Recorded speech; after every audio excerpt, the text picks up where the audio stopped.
Hey guys, welcome back to Minecraft the Island. Today we're going to be reading chapter 16, which is titled Everything Has a Price. It takes place on page 183 and goes to page 195. If you guys enjoy this, make sure you stay tuned for chapter 17, and I hope that you guys do. I didn't intend to build a whole house. All I wanted to do was move the chicken coop. I hadn't factored that structure into my original environmental proclamation. So once I started scouting for a new location, I realized my options were limited. The eastern beach was too narrow and too crowded. When you throw in expanding the garden, so the only alternative was the hill. I hadn't been up there in ages. Not since I was scared and starving and half nuts. Now, clad in armor, with a full belly, a rested brain, and a catch of more items than I could store, I was finally in the state of mind to accept another treasure the view. It was hard to believe that I used to feel such a letdown looking over this beautiful island. The beaches, the woods, the dots of red and yellow flowers among the tans, blues and greens, and so many greens. I never really noticed how the darker leaves contrasted with the lighter grass, which in turn couldn't have been more different than the brass tinted stalks of ripening wheat. What a sight! What a sensation! The breeze alone was enough to give me pause. I've been taking it for granted now, after spending at least half my time stuck down in the stuffy confines of the underworld. Its gentle caresses were as delicious as fresh cake. Why didn't I come up here more often? I called down to Moo, and then hearing the distant reply, realized I should have been asking a much more important question. Why don't I live here? As with so many of my critical decisions, this one came with a healthy dose of duh. Why am I cowering in a bunker like some kind of helpless refugee? I asked Moo.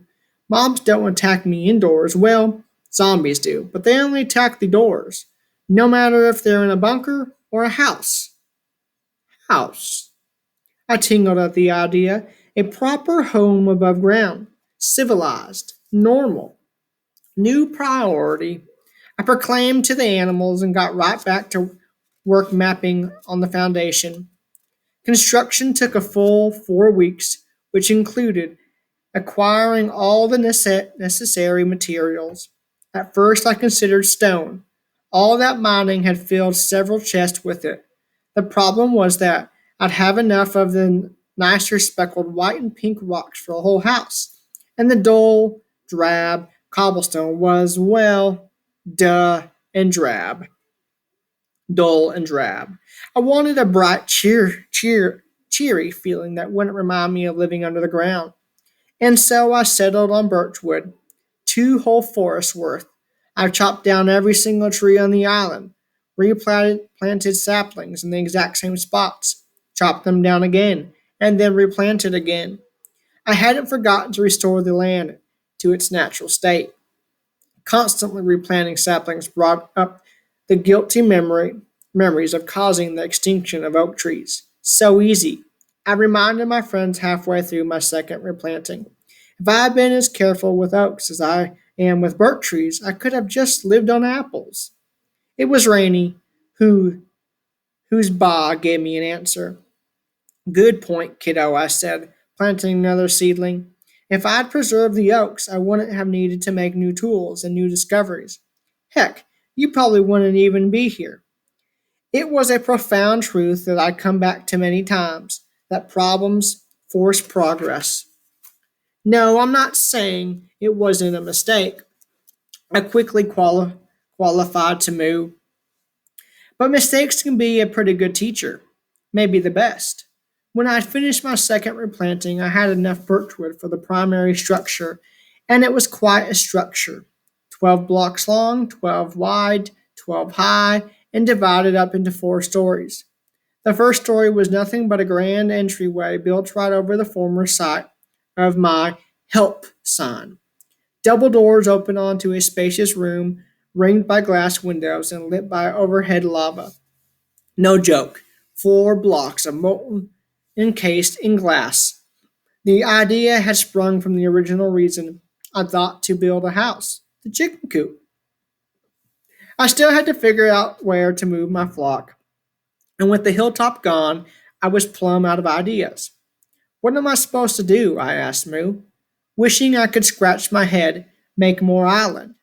Moo? She answered, which could only be taken for why not? I'll say this for my molten mate. She could bounce back ideas like sunlight off the moon. Why not? I repeated, rushing back to my chest full of stone. The goal was solid, but the method took some refining.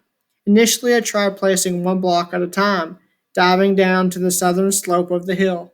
Not only did it take forever, but each plunge brought up my first memories of nearly drowning. There's gotta be a better way. I thought after my 19th or 12th dive, as is usually the case in this world, there was, if only, a laminated to the animals. I couldn't just make a whole new beach in one quick step, like I did by pouring lava over water. Then, correcting myself, said, I mean, water over lava. Bah, interrupted Blackstone colored Flint, forcing me to consider what I just said. Whoa, I breathed. You think? More bahs, and the moo sealed it. Mistakes are the best teachers, I said, taking my empty buckets below. Even if the mistake is a slip of the tongue, of all the difficult, dangerous tasks I'd accomplished on this island, making more island turned out to be a cinch. Don't ask me why the lava's safe and cool in an iron bucket, or why it's molten hot again the moment you pour it back out, or why when you pour it on water it creates cobblestone, not blackstone. But all those things happened just as I've described. Before I knew it, I had a cobblestone platform jutting out from the southern shore of the hill.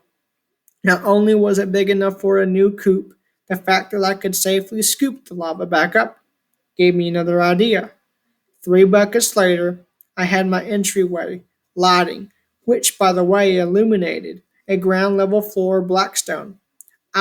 Ironically, the cooled rock had proved more difficult to obtain than its liquid variety. Eventually, it took a pickaxe crafted from the last of my diamonds, but in the end, I had a smooth, black, lava lit entryway, and that was only the first floor.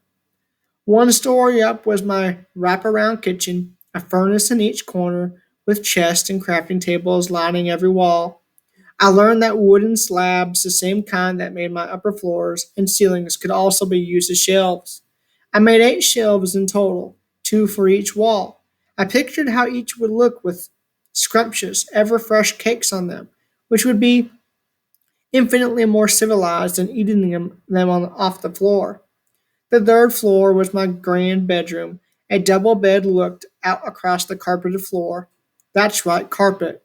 Experimenting with wool taught me that 2 blocks side by side got me 3 thin, flat carpet squares that could be laid right over an existing floor. And in 5 colors. The standard wool colors of black, gray, and white, and red and yellow. From the 2 types of flowers. Remember when I tried to eat those flowers and holding them in my hand had gotten me the potential to make dye? And remember when I crafted my first bed? The white wool had changed to a red blanket. Well, both those memories clicked together in a multicolored checkerboard carpet lining the edges of my bedroom. Not the middle, mind you. The middle was reserved for my hot tub. You heard me. This invention was my architectural masterpiece, recalling how my crafting table had torched on the canyon's blackstone floor got me thinking about a safe way to transfer heat. The final product was a complicated but spectacular achievement that serviced 3 of the 4 floors. It was the inner core of my entire structure, a transparent tower of glass, lava, glass, and water. It lit the first 2 floors and gave me an unheard of luxury for the third. I couldn't believe the sensation of dipping my body into the steaming pool. What descendants! It relaxed every muscle in my body. It worked out nerves I didn't know I had. I loved my hot tub so much I even built trapdoors in the ceiling above it. So after a hard day's work, I could strip off my armor and drop it in. Did I mention the top floor was my workshop? I built it larger than the other floors, 14 by 14, and encased it in floor to ceiling fences. This allowed the heat from my furnaces to be carried away by the ocean breeze. Like the kitchen, I stacked the corners with furnaces and lined the walls with chests, crafting tables, and my inimitable anvil. Standing on the roof allowed me to see farther beyond the horizon, which in turn gave me another idea: a watchtower. I'd already used some of my overflowing cobblestone to build an external staircase behind the back of my house. Starting on the former space of my earthen hut, it allowed me to zip from floor to floor in no time and without ruining the uncluttered layout of my house. Initially, I thought I'd finished at the roof, but then seeing the view from up here and seeing I still had a ridiculous surplus of cobblestone, I looked up at the passing clouds and thought, why stop now? Up and up I went, laying a new floor every 10 blocks or so to break any accidental falls, and placing torches in my open windows. Those windows let in progressively colder wind. By the next morning, I could feel my teeth starting to chatter. Last floor, I said, as the cobblestone in my pack ran out. Laying the last stone, I looked up to the square opening above and saw white. I had walked right up into a cloud. I'm not being poetic here. I mean, the tower was so tall that I was actually standing inside the white, wet mist of a moving cloud. As it slowly drifted past me, I looked down and gasped. My island was so small. Just this little patch of green and brown among the endless blue, and that was the only land in sight. I was so high up that even the square edges of the horizon were visible, and yet there was nothing else but ocean. I am truly alone in this world, I thought, and the reformation of that cold truth might have been the subconscious reason for my next and final addition to my mansion. Like the tower, it was situated behind the house, to the right of the stairwell, and accessed through a doorway at the back of the first floor. It was a spacious room, constructed entirely of sandstone. I chose sandstone over birch for a very particular reason. It was easier to clean, and I needed this room to be as clean as possible. After all, this was my bathroom. To the right of the door was a sink for washing my hands in the rear center ceiling. I placed a trapdoor to air out all the bad smells. Directly underneath it, I placed another hatch in the floor. This was my toilet seat. It really wasn't a seat, just a cover for the toilet. And that invention, like the sink, consisted of a water cube directly under the hatch. Unlike for the sink, however, I dug out a diagonal tunnel running all the way to the sea, and it worked. I dropped a cube of brown earth into the water, ran down to the beach, and watched it wash out into the open ocean. Moo! I called, running from the beach back up to the house. Moo, Sir Mirror, you gotta see this. She snorted, clearly more interested in the patch of grass before her. No, for real, I insisted. You gotta see this. When she didn't respond, I pulled a stalk of ripe wheat from my belt. Any takers? Moo, she replied, following me up the western slope of the hill. Maybe it was a little uncool to bribe her with food, but I knew she'd understand once she witnessed this achievement. Leading her through the double doors, I waved the wheat at my bathroom and monument. How about that? I asked, explaining how everything worked. Moo, she responded in a flat, euphoria dampering tone. No, I know I don't need it, I admitted, and I know I can't use it, but I built it because. I struggled for an answer. Because I don't know why, okay? I don't know. Stopping to think about my answer forced me to admit that I didn't have one. Why had I gone through all this effort to build a room I would never use? I hadn't even thought about it during construction. I just gone ahead and done it. Why? And why had I been so intent on showing it off to Moo? Was there a part of my brain that was trying to use this room for another reason? A reminder of the deeper, more uncomfortable questions I'd sworn to someday answer, but was now trying to avoid. When you're trying to tell yourself something, listen. I should have realized that right then and there. What I shouldn't have done was try to deny the confusion bubbling up uncomfortably from my gut. What I shouldn't have done was try to change the subject. Point is, I'm done building, I announced, feeding Moo her wheat, and this calls for a celebration. Rushing up to my bedroom, I grabbed a special tool from the chest, and what better way to celebrate than with a roast chicken dinner? Maybe it was just timing. Maybe the hearts rising from Moo after her meal would have vanished away by the time I came back down with the axe. Or maybe it was an expression of her feelings, just like the long, low moo that followed. Don't start in with me again, I said, making for the door. We had this discussion already. Moo, she continued, imploring me to change my mind. I know what I'm doing, I snapped, heading down to the coop. During my month-long construction, I still continued to raise more fowl. Every time a wheat square ripened, every time I harvested extra seeds, I used them to grow the flock. Now I had over 3 dozen crammed against the straining fences, free food, I thought, waiting into their midst. And I say waited because they were packed so tightly. It was like trying to walk upstream. Some looked up at me as I approached, expecting no doubt to be fed. Even when they saw my empty hand, some continued to stare up at the falling axe.